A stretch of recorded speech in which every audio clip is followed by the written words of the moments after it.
নমস্কার। ঠাকুরমা স্বামীজি গুরুদেবের শ্রীচরণে প্রণাম জানাই।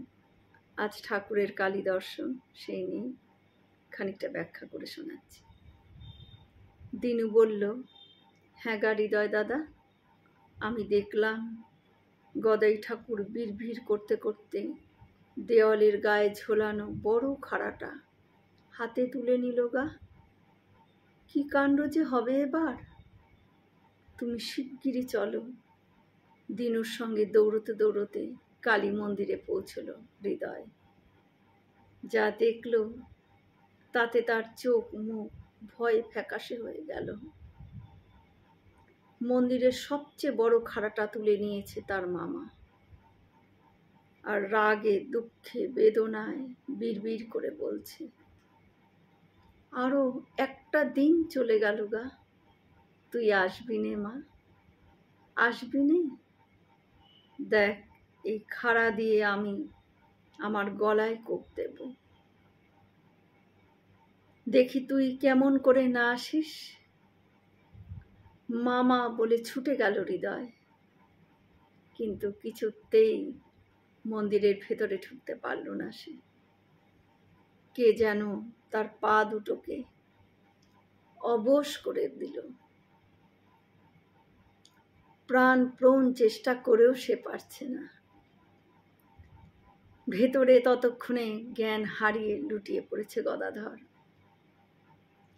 খাড়াটাও দূরে ছিটকে পড়েছে।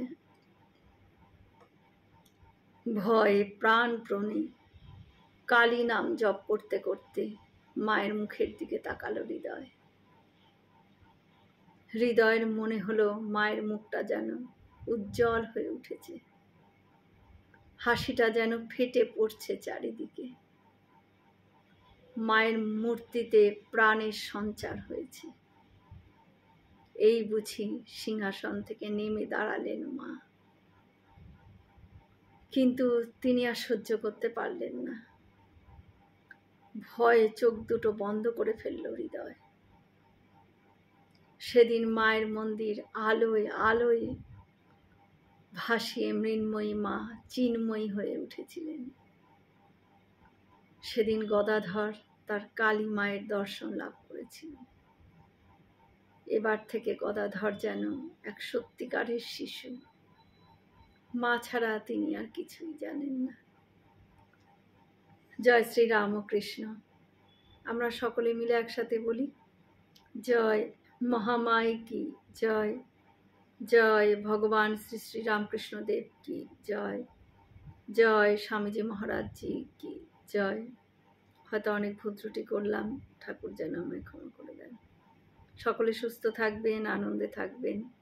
ঠাকুর মায়ের কৃপা দৃষ্টি সকলের ওপর বর্ষিত হোক। শুভরাত্রি।